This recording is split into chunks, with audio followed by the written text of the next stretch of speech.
नमस्कार, बहुत स्वागत है आपका 50 खबर 50 जिलों में खबरों के साथ मैं हूं रीनू। सबसे पहले बात भोपाल से बड़ी खबर की। सीएम से मिलने पहुंचे कमलनाथ, नेता प्रतिपक्ष के साथ मिलने पहुंचे कमलनाथ। भारत जोड़ो यात्रा को लेकर सीएम से चर्चा की। सरकार से प्रशासनिक मदद को लेकर बातचीत हुई। राहुल गांधी की सुरक्षा को लेकर चर्चा हुई। मुलाकात के बाद सीएम हाउस से दोनों रवाना हुए। तो बड़ी खबर आपको दे रहे हैं भोपाल से, जहां पर पीसीसी चीफ कमलनाथ मुख्यमंत्री से मुलाकात करने पहुंचे। आपको बता दें कि राहुल गांधी की सुरक्षा की मदद की बात की गई है। नेता प्रतिपक्ष के साथ मिलने पहुंचे कमलनाथ।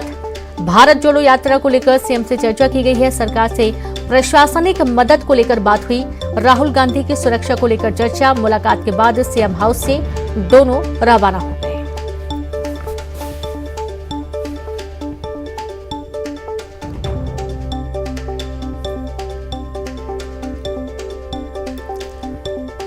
तो जैसा कि आपको मालूम है कि भारत जोड़ो यात्रा निकाली जा रही है। राहुल गांधी इस भारत जोड़ो यात्रा को प्रमुखता से लेकर आगे बढ़ रहे हैं और ये यात्रा मध्य प्रदेश से होकर निकलने वाली है और इसके चलते मध्य प्रदेश में सरकार से प्रशासनिक मदद को लेकर बातचीत हुई है। राहुल गांधी की सुरक्षा को लेकर भी चर्चा हुई है।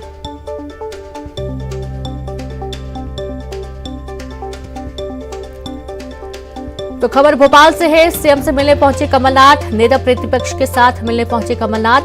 भारत जोड़ो यात्रा को लेकर सीएम से चर्चा हुई। सरकार से प्रशासनिक मदद को लेकर बातचीत हुई। राहुल गांधी की सुरक्षा को लेकर भी चर्चा हुई है। मुलाकात के बाद सीएम हाउस से कमलनाथ और साथ ही नेता प्रतिपक्ष दोनों रवाना हो गए। तो भारत जोड़ो यात्रा निकाली जा रही है और ये यात्रा मध्य प्रदेश पहुंचने वाली है, जहां मध्य प्रदेश में ज्यादा से ज्यादा लोगों को जोड़ने की कोशिश की जाएगी। भारत जोड़ो यात्रा के दौरान राहुल गांधी की सुरक्षा और सरकार से प्रशासनिक मदद को लेकर कमलनाथ मुलाकात करने पहुंचे, सीएम से मिलने पहुंचे। और ज्यादा जानकारी के साथ संवाददाता शैलेंद्र जुड़ गए हैं। शैलेंद्र, नेता प्रतिपक्ष के साथ कमलनाथ पहुंचे सीएम से मुलाकात करने के लिए, और क्या क्या चर्चाएं हुई इस मुलाकात के दौरान?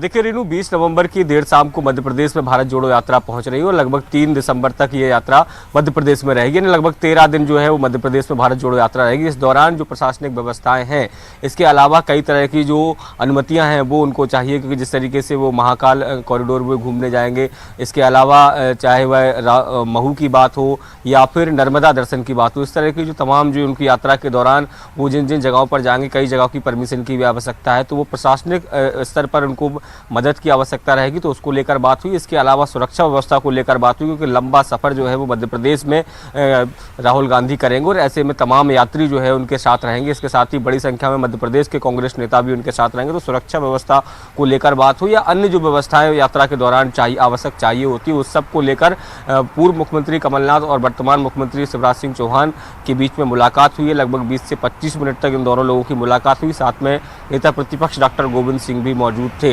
उन्होंने, डॉक्टर गोविंद सिंह ने अब से कुछ देर पहले ही हमसे बात करते हुए कहा है कि मुख्यमंत्री जी से एक बेहतर बातचीत हुई और उन्होंने पूरा आश्वासन दिया है कि आपकी यात्रा आ रही है तो उसकी जितनी भी आवश्यक व्यवस्थाएं की आवश्यकता होगी वह मध्य प्रदेश सरकार पूरी करेगी। क्योंकि उन्होंने कहा कि राजनीतिक दल भले ही अलग हो, लेकिन अगर राजनीतिक यात्रा आ रही है तो उसकी सुरक्षा और उसकी व्यवस्थाएं करना सरकार की जिम्मेदारी होती है और उसी जिम्मेदारी का निर्वहन का आश्वासन जो है वो मध्य प्रदेश के मुख्यमंत्री शिवराज सिंह चौहान के द्वारा दिया गया है। जी बिल्कुल, बहुत शुक्रिया आपका जानकारी के लिए। तो आश्वासन दिया गया है और जो सुरक्षा की बात कही जा रही है उसके मद्देनजर भी मुख्य रूप से चर्चा हुई है।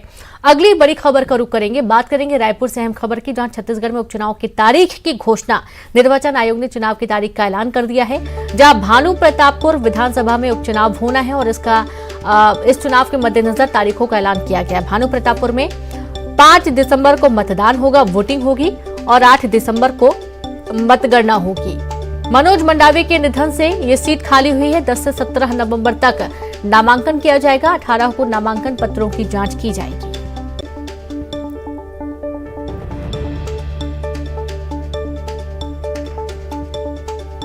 तो भानु प्रतापपुर में 5 दिसंबर को मतदान होगा, 8 दिसंबर को मतगणना होगी। मनोज मंडावी के निधन के बाद ये सीट खाली हुई है और 10 से 17 नवंबर तक नामांकन भरे जाएंगे।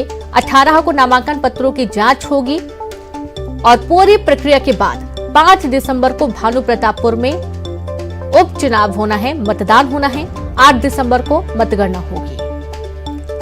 तो खबर रायपुर से है। छत्तीसगढ़ में उपचुनाव की तारीख की घोषणा कर दी गई है। निर्वाचन आयोग ने चुनाव की तारीखों का ऐलान कर दिया है। तारीख का ऐलान करते हुए भानु प्रतापपुर विधानसभा उपचुनाव में देखा गया है कि 5 दिसंबर को मतदान होना है और 8 दिसंबर को मतगणना होगी। मनोज मंडावी के निधन से ये सीट खाली हुई है। 10 से 17 नवंबर तक नामांकन किया जाएगा। 18 को नामांकन पत्रों की जांच की जाएगी।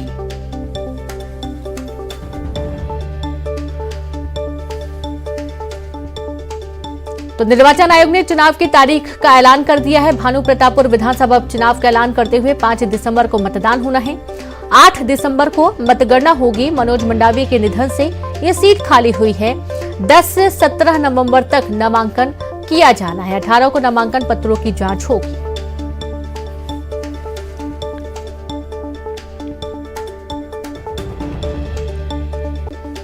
तो जैसा कि आपको मालूम है कि मनोज मंडावी के निधन के बाद ये सीट खाली हुई थी, जहां पर उपचुनाव होना है और उपचुनाव की तमाम तैयारियों की अब शुरुआत कर दी गई है, क्योंकि 10 से 17 नवंबर तक नामांकन भरे जाने और 18 नवंबर को नामांकन पत्रों की जांच की जाएगी।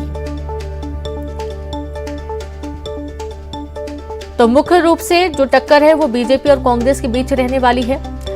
हो सकता है कि जो अन्य जो निर्दलीय हैं वो भी चुनावी मैदान में खड़े हों। देखना यह है कि कुल कितने नामांकन भरे जाते हैं। और सीधे रुक करेंगे, एक बार फिर से ममता का रुख करते हैं। जुड़ गई हैं ममता।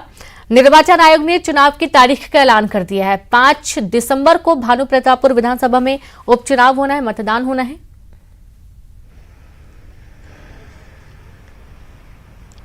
बिल्कुल, देखिए, विधानसभा के उपाध्यक्ष और भानु प्रतापपुर के विधायक मनोज मंडावी के निधन के बाद में ये सीट खाली हुई है और इसी को लेकर अब जो भारतीय चुनाव आयोग ने उन्होंने नोटिफिकेशन जारी किया है। चुनाव की तारीख भी घोषित हो गई है।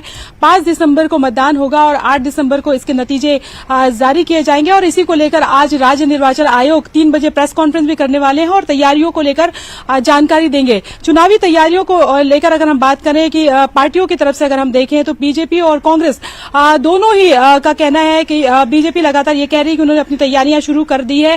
कांग्रेस की तरफ से भी अगर हम बात करें तो ये काफी ये जो सीट है वो काफी प्रतिष्ठा की सीट है, क्योंकि चुनाव जो अगर हम बात करें विधानसभा चुनाव को करीबन 1.25 साल ही बचे हुए हैं और चूंकि जो भानु प्रतापपुर है और ये जो पूरा क्षेत्र है एक तरह से कहे कि बस्तर का दरवाजा ही आप कह सकते हैं और इसके जो नतीजे आएंगे कहीं न कहीं विधानसभा चुनाव को लेकर भी एक बड़ा मैसेज होगा।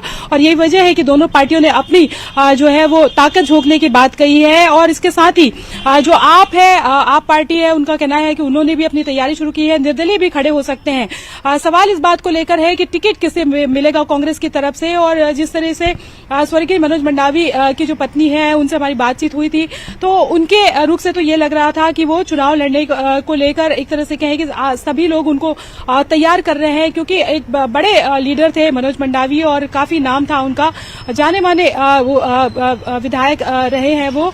दूसरी तरफ अगर हम बात करें तो बीजेपी का कहना है कि उन्होंने अपनी तैयारी कर दी है। बीजेपी से कौन मैदान में उतरेगा ये देखने वाली बात है। और क्या कांग्रेस पार्टी से स्वर्गीय मनोज मंडावी की पत्नी को टिकट दिया जाता है या फिर कोई और चेहरा होगा, ये भी देखने वाली बात होगी। जी बिल्कुल, बहुत शुक्रिया आपका ममता तमाम जानकारी के लिए। तो इस तरीके से अब देखना यह है कि कौन कौन से चेहरे चुनावी मैदान में उतरते हैं। दतिया से बड़ी खबर का रुख करेंगे। मां पीताम्बरा पीठ पहुंचे ज्योतिरादित्य सिंधिया। पीताम्बरा पीठ पर पहुंचकर की पूजा अर्चना। गृह मंत्री नरोत्तम मिश्रा भी पहुंचे थे पीताम्बरा पीठ, जहां ज्योतिरादित्य सिंधिया से की सौजन्य मुलाकात। दर्शन के बाद सिंधिया भांडेर के लिए रवाना हो गए।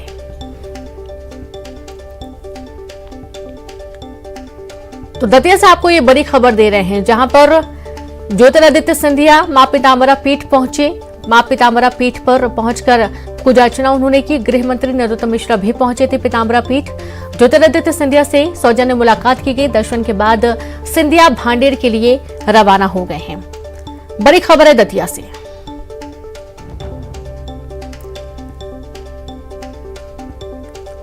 मां पीताम्बरा पीठ पहुंचे ज्योतिरादित्य सिंधिया, जहां पीताम्बरा पीठ पर पहुंचकर पूजा अर्चना की गई। गृह मंत्री नरोत्तम मिश्रा भी पीताम्बरा पीठ पहुंचे। ज्योतिरादित्य सिंधिया से सौजन्य मुलाकात की गई। दर्शन के बाद सिंधिया भांडेर के लिए रवाना हो गए हैं और जैसा कि आपको मालूम है कि गृह मंत्री या कोई भी राजनीतिक जब भी दतिया पहुंचते हैं तो मां पीताम्बरा के दर्शन करने जरूर जाते हैं। और ज्योतिरादित्य सिंधिया भी जब दतिया पहुंचे तो वहां पर उन्होंने मां पीताम्बरा पीठ पहुंचकर पूजा अर्चना की। गृह मंत्री नरोत्तम मिश्रा भी इस दौरान उनके साथ मौजूद रहे। ज्योतिरादित्य सिंधिया से सौजन्य मुलाकात उन्होंने की और दर्शन के बाद सिंधिया भांडेर के लिए रवाना हो गए हैं।